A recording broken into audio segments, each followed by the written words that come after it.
The Iliad, one of the oldest pieces of literature, begins with a plague. The fleet in view, he twanged his deadly bow, and hissing fly the feathered fates below. On mules and dogs the infection first began, and last the vengeful arrows fixed in man.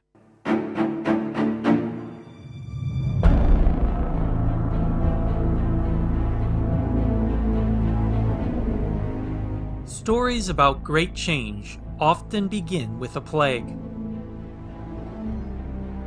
No matter how vast your kingdom or how tall your monuments, disease and infection weakened economies, armies, morale, and ultimately brought the demise of even civilizations.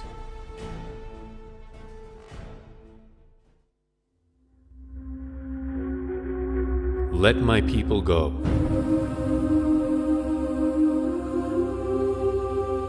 So that they may worship me.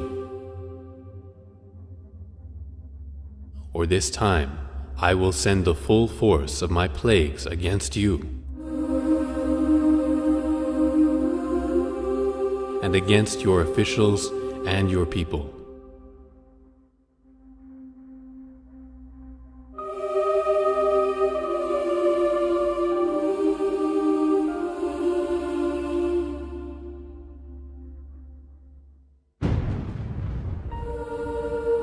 So you may know that there is no one like me in all the earth.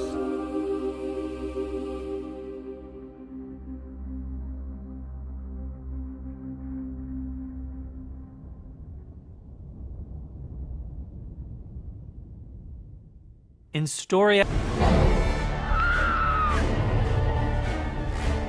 Nero falsely accused and executed with the most exquisite punishments those people called Christians.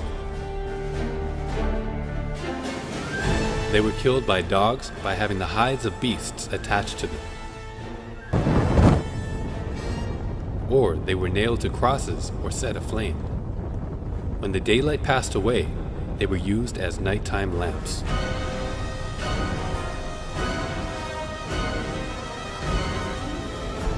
Tyranny, madness, depravity. This is how history remembers him. Rome rebuilt to even greater heights.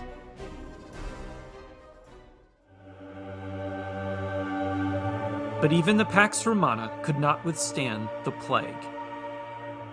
Unprecedented peace and prosperity came to an end when disease killed up to 2,000 a day and wiped out a third of the population in many areas.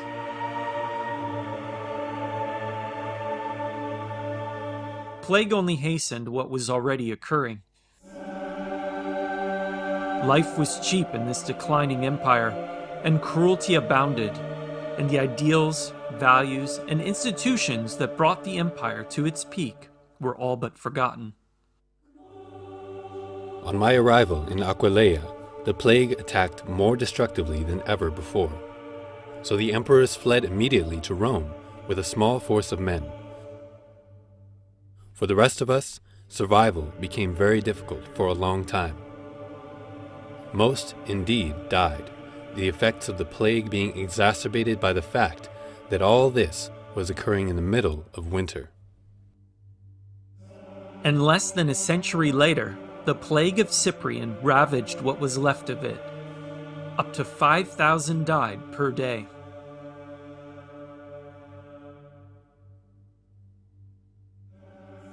If Rome's great mistake was to persecute Christianity, then what is our mistake today?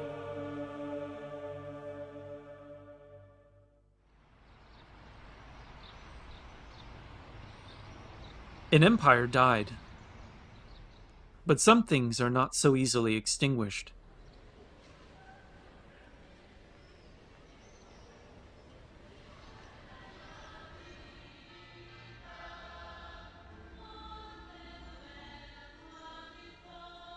generation after generation, century after century, millennium after millennium, plagues are part of the human experience. Civilizations come and go, but plagues always return. In China's highly developed civilization, people always knew that plagues were the will of heaven.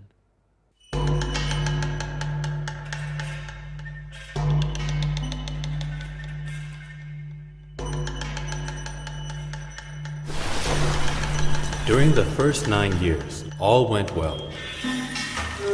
Grain harvests were large. The people were happy with their work. Doors were left unlocked at night. That was the period of first abundance.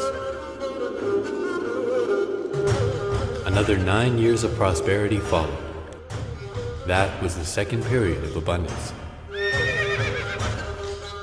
9 years more, the fields continued to flourish. That was the period of third abundance. During that time, the people enjoyed great happiness. Who could have foreseen that extreme joy would give birth to sorrow? In ancient China, plague was a prelude to change. When a good king can reproach himself, the land prospers. When a king puts the blame on others, the country declines. When rulers became cruel and corrupt, natural disasters followed.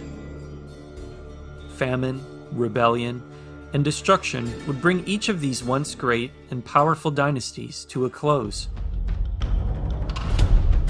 The Han Dynasty is considered a golden age. But its last years tell a different story. Massacres, puppet emperors, and the evil warlord Dong Zhuo incited war and rebellion. He would publicly torture his enemies for entertainment in gruesome ways, such as cutting out their tongues and eyes and burning them alive at banquets. The villain Dong Zhuo has robbed the empire and murdered the emperor. Heaven and earth will not bless him. The gods and men alike will not accept him. That period saw one of the worst plagues in China's imperial history. At its peak, the Han Dynasty population exceeded 60 million. After plague and war ravaged the last years of the dynasty, the population shrank to only 23 million by the time the dynasty fell. Out in the field are bones from dead people. I traveled 300 miles without hearing one rooster crow.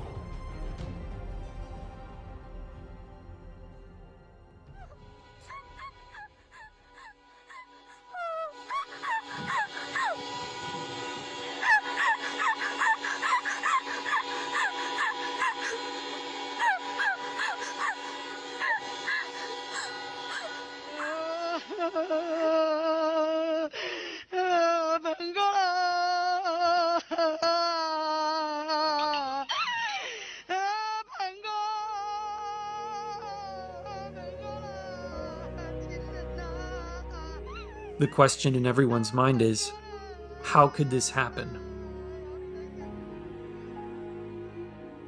Why now? And why us?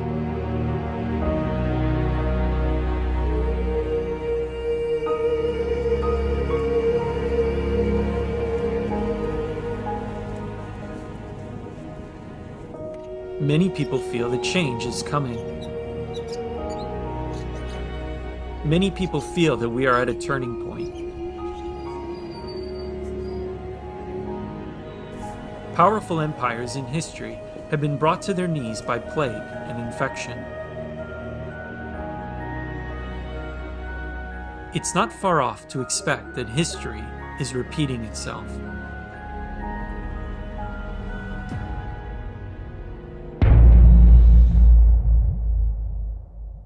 中方始终本着公开、透明、负责任的态度，执行党的决定。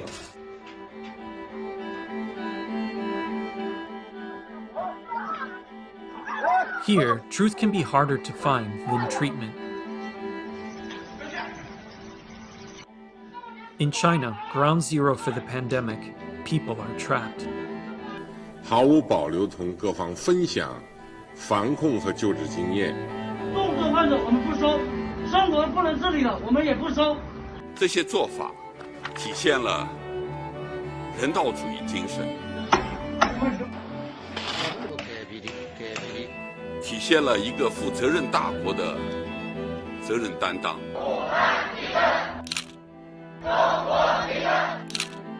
随时准备为党和人民牺牲一切。因公性质，其中大米案占92.5%。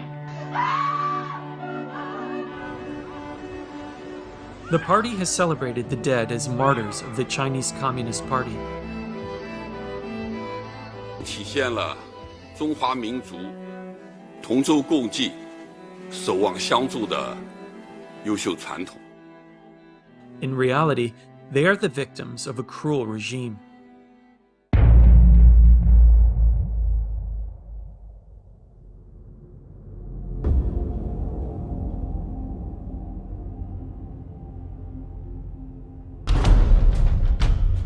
It's a regime forged in bloodshed, and it's never washed that blood off its hands. Its only goal is to sustain its power. All the time I don't feeling I'm safe here. China is still refusing to share the information we need to keep people safe. That people have no dignity, they have no value, and that they can do anything they want to them. And I sometimes worry that human life in China today has no value whatsoever.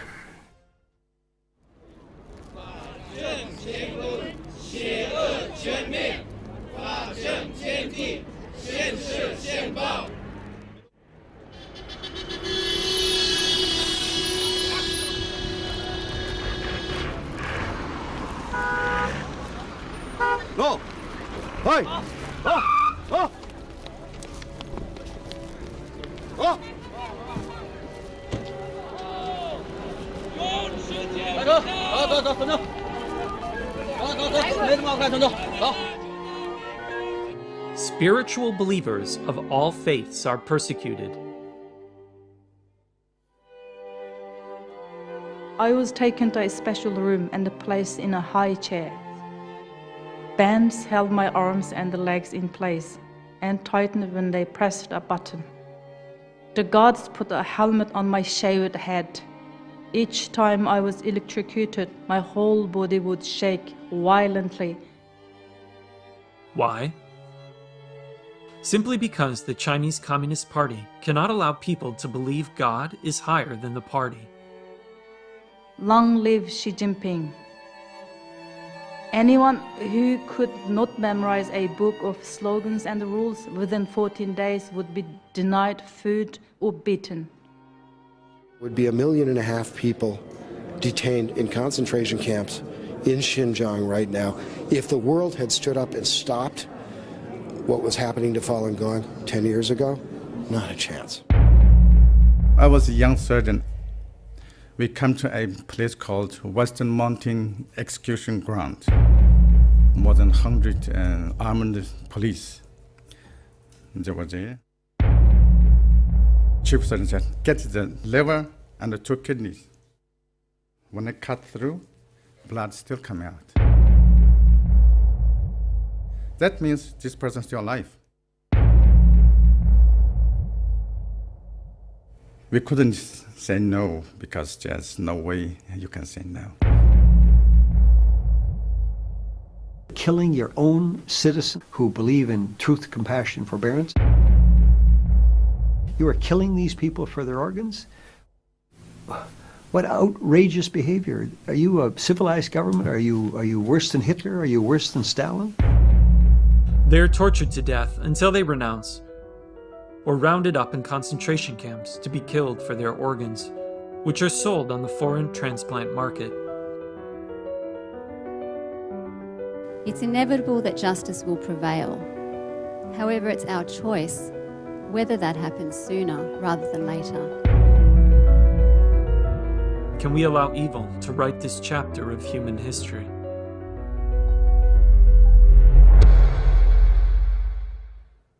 Tang Dynasty Emperor Taizong said, "The rise and fall of empires may be understood by observing history. There is a lot of wisdom that has been passed down through the ages. Humanity has prevailed because we value integrity and compassion, human dignity and justice.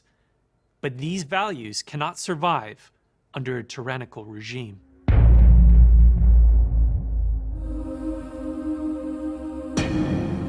This regime's influence reaches into nations all around the world. And it has spread something more sinister than even the virus.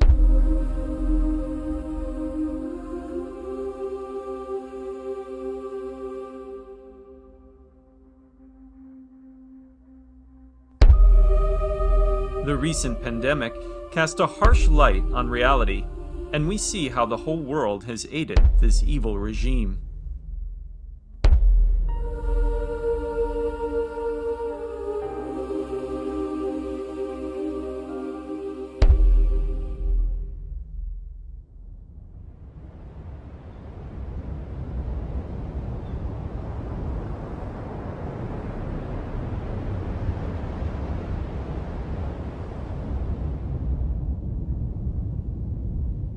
When things are chaotic to the extreme, order must be restored.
These dark times are not without hope. Though all of us come from different countries, cultures, and walks of life, we share universal values. We can still summon our compassion and integrity. We can still uphold justice and human dignity.